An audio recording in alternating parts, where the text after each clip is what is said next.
very warm welcome. You're watching the biggest exclusive with me, Akanksha Swaroop. Now, after 2 rounds of presidential vote counting, Droupadi Murmu is extending the lead over Yashwant Sinha, with several reports of opposition parties, including the Congress and NCP lawmakers, cross-voting in favour of Murmu, and non-NDA parties like the BJD, YSRCP and Shiv Sena supporting her.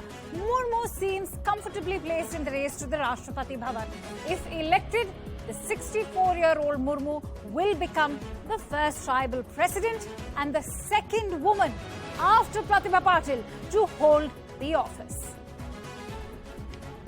And with that, let's also give you what the current count looks like. Remember, 2 rounds of counting have taken place, and this is where the numbers stand as of now. Droupadi Murmu has garnered over 4,83,299 votes, whereas Yashwant Sinha is left with 1,89,876 votes. Remember, it is the magic figure of over 5 lakh votes that Droupadi Murmu is targeting, and it's going to be an easy cakewalk for Droupadi Murmu. In some time from now, you can expect these numbers to be touching the magic figure of 5 lakh.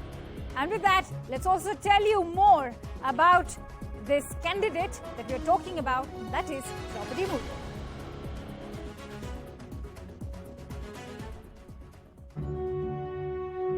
India's 15th president, India's first tribal president, first president born after independence. Droupadi Murmu is a woman of many firsts. इसी कालखंड में देश को नए राष्ट्रपति, नए उपराष्ट्रपति, उनका मार्गदर्शन प्रारंभ होगा. Nearly 5,000 MPs and MLAs across the country voted on 18th July to elect the newest occupant of the Raisina Hill. Shrimati Draupadi Murmu, इनको राष्ट्रपति का प्रत्याशी घोषित किया गया है एनडीए की तरफ से.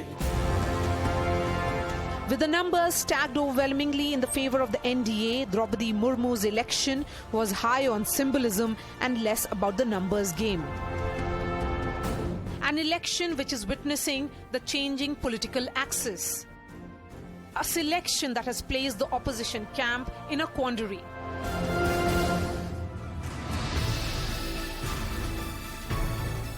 Uddhav Thackeray, forced by the Shiv Sena MPs, broke ranks from allies in Mahavikas Aghadi to back her. TDP's Chandrababu Naidu came out to even campaign for her in Andhra Pradesh. Jharkhand Mukti Morcha, India's only tribal party, had to support as well. After all, she had served as the governor of Jharkhand. मेरे जो family बहुत गरीबी है, गरीबी थोड़ा मैं finance सियाली उनको support करूं, इसीलिए थोड़ा पढ़ लिख के ऐसा बन जाऊं कि मुझे थोड़ा नौकरी मिल जाए. लेकिन मुझे पॉलिटिक्स में जाना, ये गवर्नर बनना, ये मैं कभी सोची नहीं थी. 64-year-old Droupadi Murmu, low profile and soft-spoken, has generally steered clear of controversy. She was also the only governor to complete a full term in office in Jharkhand, which has had 10 governments in its 2 decades of existence. जो central ने हम मेरा बहन का नाम लिया ना, हम लोग बहुत खुश में, रायरमपुर के बासिंदा सब खुश में है. आदिवासी महिला की पहले जो चुना गया ना, वही सबसे खुशी बात है. पूरा रायरमपुर के साथ ही उनका बहुत अच्छा संपर्क रहा है. सबका उन्होंने हमेशा साथ और सहयोग दिया और बहुत ही प्यार भरा संपर्क रहा है उनका सबों के साथ में. हमारे किसी भी प्रोग्राम में वो हमेशा आगे रहते थे और सबकी बातें सुनते थे. तो काउंसिलर से होके विधायक भी बन गए. विधायक बन के वो बेस्ट अवार्ड भी उनको मिला है, नीलकंठ पुरस्कार मिला है उनको. उसके बाद वो मंत्री भी बने. सबका साथ मिल के काम करते हैं. In the 1990s, her work with the Santhal organization caught the attention of the BJP's Raj Kishore Das. Back then, it was a party that did not have much political influence in the state. Seeing potential in Murmu, he asked her to contest for councillor in the Rairangpur Notified Area Council. In 1997, she became councillor and later vice chairperson of the Rairangpur Corporation. 2000 में 97 5 साल का ये तो आप जानते हैं term होता है, लेकिन बीच में मुझे जब जनरल इलेक्शन आ गया मुझे 2000 में टिकट दिया गया। उन्होंने कहा आपको तो लड़ना है, मैंने बोला मेरे बच्चे छोटे छोटे हैं, मुझे ये तो काउंसिलर में थी, वाइस चेयरमैन थी, तो टाउन के अंदर मुझे घूमना पड़ता था, फिर अभी तो मुझे पूरा क्षेत्र में घूमना पड़ेगा तो टाइम नहीं दे पाऊंगी। फिर मुझे थोड़ा मैंने बोला ठीक है चलिए, बच्चे भी बोले ठीक है माँ तुम लड़ना चाहती हो तो लड़ो।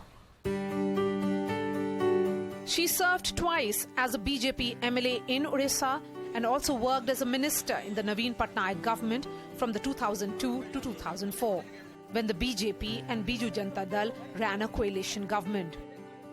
She was awarded the Neelkant Award for the Best Legislator by the Orissa Legislative Assembly.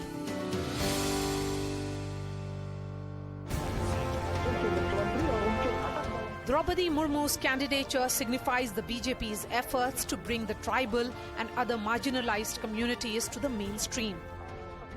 A convincing example of Sabka Saath, Sabka Vikas.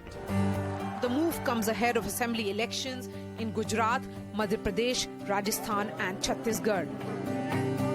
The 4 states have 128 seats reserved for scheduled tribes, of which the BJP had won just 35 in the last assembly elections.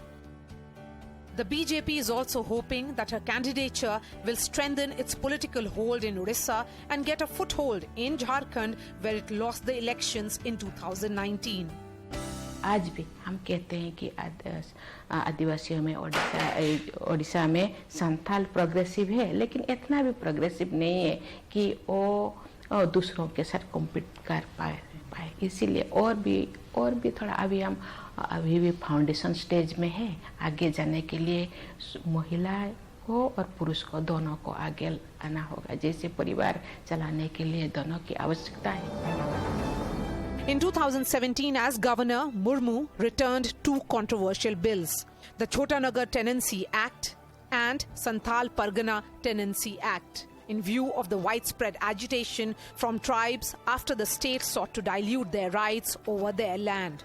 This move against the then CM of the BJP, Raghubar Das, cemented her as the real custodian of tribal aspirations and tribal cause.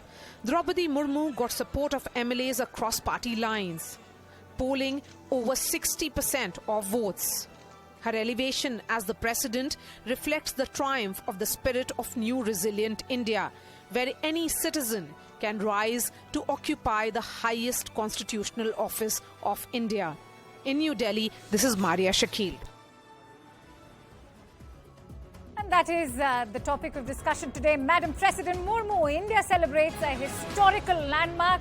Remember, Murmu's victory is almost finalized. Let's try and get in a sense from ground zero, and for that I'm joined in by our correspondent Akash Sharma, who's currently stationed from Droupadi Murmu's residence. Let's quickly go across to Akash and get in a sense of what's happening over there. Akash, I believe the celebrations are already in full swing, as we can see jubilant visuals coming in from Droupadi Murmu's residence. Having said that, what are the preparations like? When can we expect the final announcement, and in how much time can we expect Prime Minister Modi to arrive there?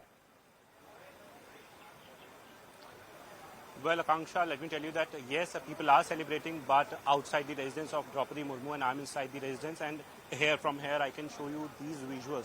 These are the visuals of the final stage where Droupadi Murmu is expected to come after the announcement by Election Commission of India. And also, if I can show that red carpet, that is the same carpet that is being laid for the President Droupadi Murmu, who will be the president, in fact. And at this point in time, while talking about the preparations, so preparations are underway. In fact, the organizers and senior leaders are taking care of all the preparations at this point in time. G. Kishan Reddy is very much here, who is taking care of all the preparations here at this particular place. And also, we are learning that within 15 to 20 minutes we'll get some sort of clarification as to by what time Prime Minister Modi is arriving here at this particular place.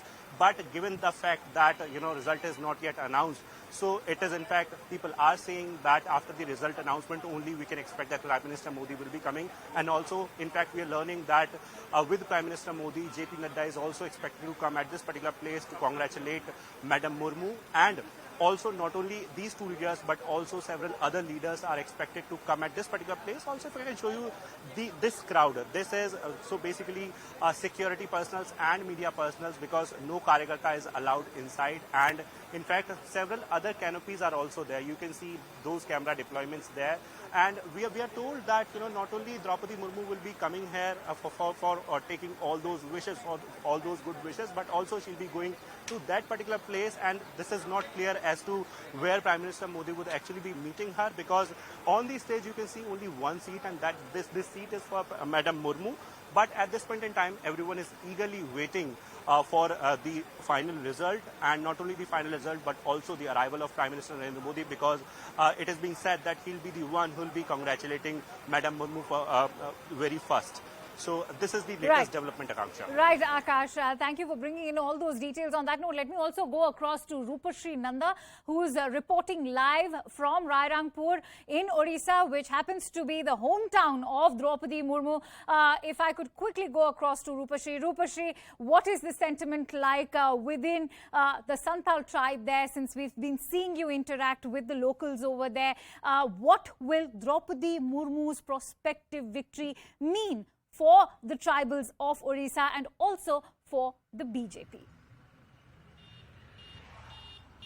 Well, very quickly, I would like to say that there is a sense of tremendous pride and self-affirmation amongst the tribal community, the Santhal community here in Odisha, in Mayurbhanj. I have been to both the villages, Paharpur and Uparbeda, where Droupadi Murmu actually has her the village where she was born into and the village where she was married into. And many people came actually, and they would still be coming in their traditional dresses in order to dance their own traditional dance, and they would be feasting through the night, and huge amounts of food has been prepared for people to feast. And another point I would like to make is that this celebration at her villages, they are not just organized by just the BJP. Of course, Droupadi Murmu was a BJP MLA. She was the governor of Jharkhand also.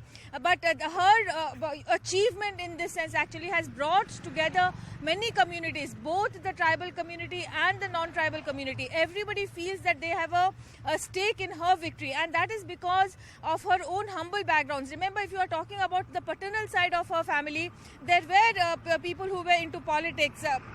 But not when she married into the family. In that family, there was no political patronage, so to speak. So she started from a scratch, and she started actually teaching in Aurobindo school here in Rairangpur, and many of the students, in fact, the constable today who is posted outside Droupadi Murmu's residence has been taught by Droupadi Murmu herself.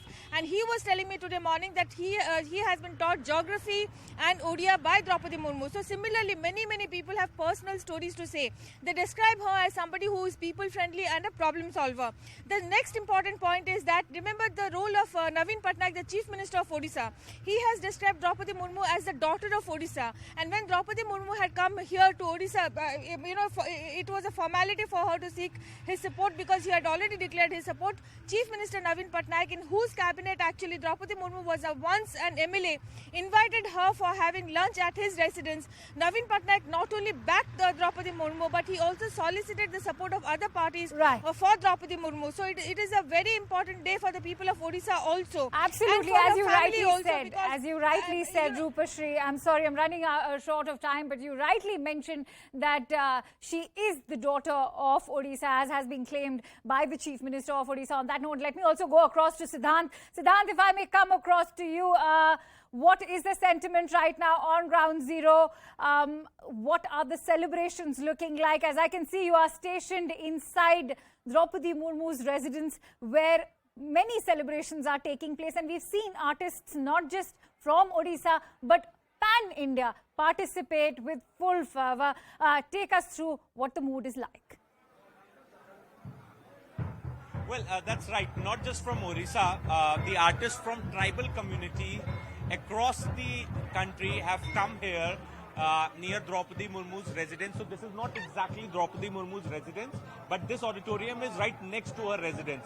So these people have come here to catch a glimpse, to meet her. It's a proud moment, not just for tribals of Orissa, but for tribals across the country. These are the artists from Manipur's Lumkang tribal community. This is what I'm being told, and I hope I'm pronouncing the name rightly. We'll speak to their group leader. We'll try to understand. Sir, इधर आ जाइए थोड़ा.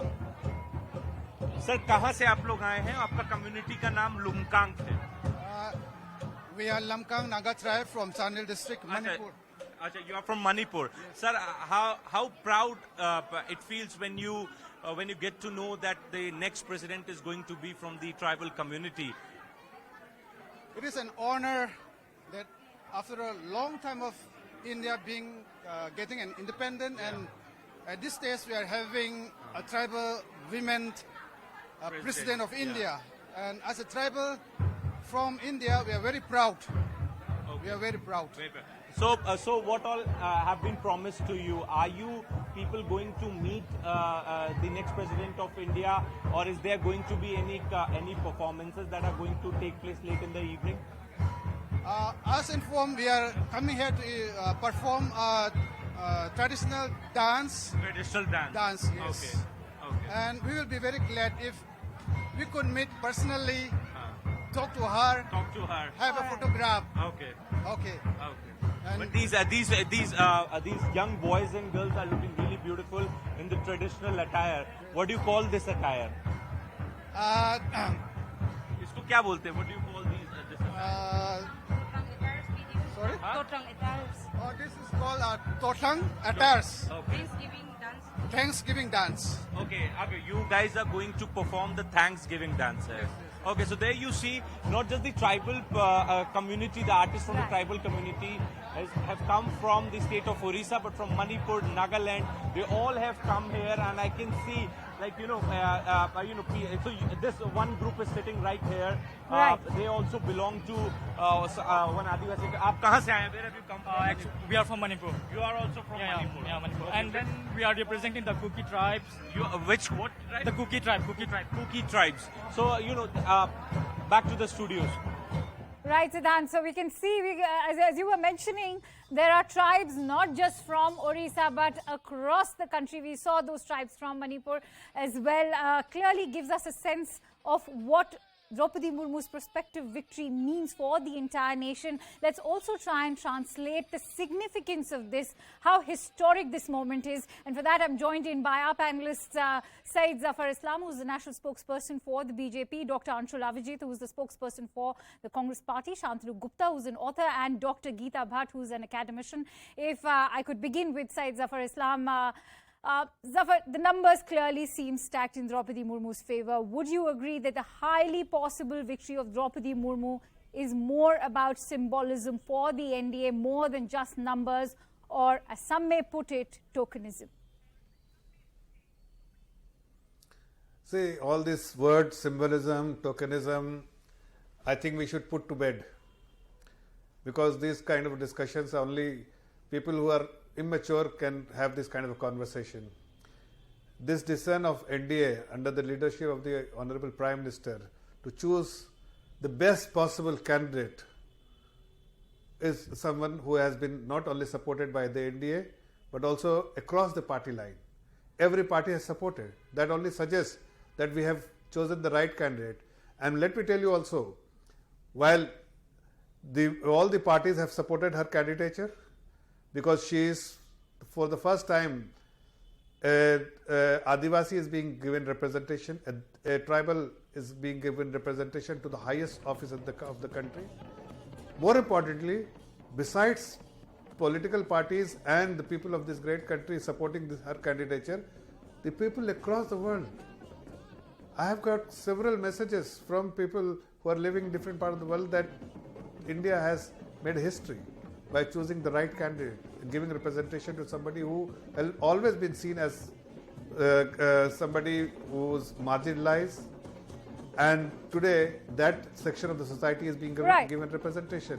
Right. So it is the policy. It is the policy of the policy of the Bharatiya Janata Party under the leadership of the Honorable Prime Minister to give representation to every section of the society, and more importantly, the section which deserve to be given and deserve to be uplifted in the society. And that's when every decision you have to, if you just do a back testing, you will realize that those decisions have been taken only to support section of the society, and it is one of them. I'd like to bring in Anshul on that. Anshul, there's a lot of talk about the BJP giving representation to the OBCs, to the Dalits, to the tribals now. But how crucial is this representation going to now translate as far as the reality on ground level is concerned?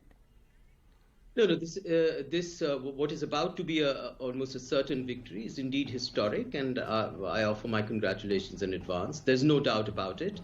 But you know, the question about symbolism and tokenism remains an extremely valid one, and it has been the central sort of narrative of our polity ever since the inception of sovereign India and the constitution itself. Now, what is tokenism versus real power versus real representation? The real representation will come, social justice will be realized when Dalits or a tribal become the Prime Minister of India, when they handed over real executive power. This is not to take away anything, Akanksha, from Madam Murmu and her achievements. I have the deepest admiration and respect for her. I admire her life. She's fought personal tragedy. She's achieved a lot. What I really like about her is in fact that she returned the two tenancy acts, the Chota Nagpur Tenancy Act and the Santhal Pargana Tenancy Act, because they thought they were against the interests of the tribals. But I do want to ask one quick question to my BJP friends here.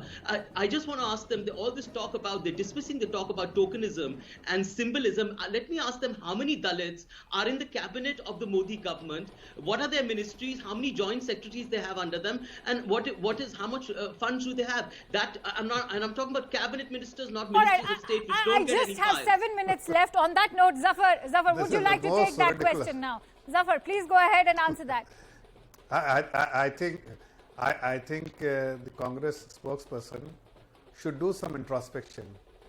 I think I would request him to speak to some of his senior colleagues and do some back testing if he doesn't want to discuss with his colleagues. He will understand that, and he will get to know, or the feedback he will get if he reviews the policy of all the political parties. Then he will find out that it is BJP. It is BJP. Again, I am repeating, who has given the maximum representation to Dalit and marginalized section of the society. It is BJP who has the maximum number of Dalit representation, both in terms of MLAs and MPs. Even Dalit who given a ticket to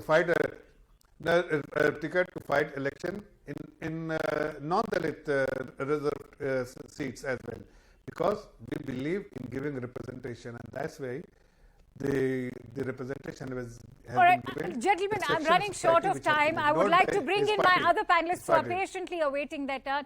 Shantanu Gupta, at a time when we are talking about tokenism versus symbolism, the facts are on the wall, the writings on the wall rather. There's been cross-voting from other parties as well. That includes the Congress. Considering this is one process where there is no party whip in the presidential election to ensure that MPs or MLAs vote for the candidate that is supported by the party, how do you view this cross-voting that's taken place? I see multiple contrasts today. I think we see one side when the opposition is not able to put a candidate properly. Sharad Pawar, they tried with Sharad Pawar, he dropped. They tried with Farooq Abdullah, he dropped. They tried with Gopal Gandhi, they dropped. And then they have to put a candidate who had a huge BJP background, right? And on the other side, BJP puts such a candidate which is almost a victory of Indian democracy. When a country like United States not able to put a woman president in whatever history they have, they took ages to put a non-white president. In India, putting a tribal woman as a president, that's a victory of Indian constitution, Indian democracy. I think I see one more contrast today. Today I see a lot of Congress people on road because they're saying that how can ED dare to question the Madam Sonia Gandhi? And I also see BJP people on road. They say, okay, we are if you come from our fold, even if you're from tribal, if you're from a Dalit, even if you're a woman, you can reach the highest office if you are capable. So I think these are the couple of contrasts that I'm easily and people of India are easily able to see today. Right. Geeta Bhatt, if I could bring you in on this, I want you to answer how this is going to now translate for the vice presidential election, because just a while ago we've learned that the TMC is not going to back the opposition's vice presidential candidate, and that is Margaret Alva. Do you already see this now translating and spilling on to what's going to happen in the vice presidential election? Well, Akansha, the audio is not very clear, but yes, first of all, I think it is a very momentous and memorable day in the democracy of India post-independence. And definitely all the other panelists have also said that this, across all these, politically ideological hues of India's spectrum, people from all kind of ideological backgrounds, they have come to support Madam Murmu for her presidential candidature, and that itself shows that this is something, because a country as diverse as India, so many of them coming together and standing with her, supporting her, because not only just because this is regarding social inclusion, but also about gender empowerment. Or two aspects which are very important on which the Modi government has been stressing on all its social welfare schemes, as well as in bringing women forth in most of the important positions where decisions are to be taken, whether it is in terms of giving regarding finance ministry, or in terms of any other so many other ministries. Well, we had seen Sushma Swaraj holding the position of as a external affairs minister. If you could just repeat the second part of your question, I couldn't get it. No, I was wanting to know your reaction in terms of the fact that we've just learned about the TMC not backing the vice presidential candidate of the opposition party, and that is Margaret Alva. Do you think that now the kind of backing, or rather support, that we've seen with Droupadi Murmu today is also going to spill over for the vice presidential candidate as well? Yes, definitely, Akansha, because you see the vice presidential candidate also is someone who comes from a farmer's background, and coming from a village background, someone who achieved such great heights. Right. So all these journeys, this is something to which one identifies in spite of any kind of ideological orientation. So this itself is and especially the kind of support in the presidential election which has been seen by the opposition parties, I think TMC, which thought that it had, played a very master stroke. Geeta, I'm running short of time. I'm going to take that question from Anshul to end my discussion. Anshul, the fact that TMC is not going to be supporting Margaret Alva, is that something that the Congress had expected despite the hostile dynamics between Jagdeep Dhankar and Mamata Banerjee? Do you view this as an understanding between the TMC and BJP, or a lack of consensus from parties like the TMC, as claimed by TMC just a while ago? I do not know what is going on between. I really can't comment between the TMC or the BAG. No, the TMC has just held a press conference and where they have openly declared that their consensus was not valued. Absolutely. The comments, Akanksha, have just come out. I do not have full appreciation of the facts at the moment. I do not know what their misgivings were, what the reasons why they held themselves back. Once they are shared, and we shall discuss them. And that's the whole point about opposition, that if there are problems, if there are misgivings, if there are concerns, they are discussed in an open forum. I think that one critical statement that came out over and above all this, Akanksha, is that opposition unity is not going to be affected by this. Because the opposition is a complex entity. Sometimes there are these pulls and pressures which do happen. But ultimately, an ultimate statement on this can only be when one has better knowledge of the facts. All right, we'll leave it at that. Having said that, many thanks to you, Dr. Anshul, and Geeta Bhatt, also Syed Zafar Islam and Shantanu Gupta for joining us on this discussion. And with that, it's a quick wrap. Up next is Plain Speak with Ridhima Bhatnagar.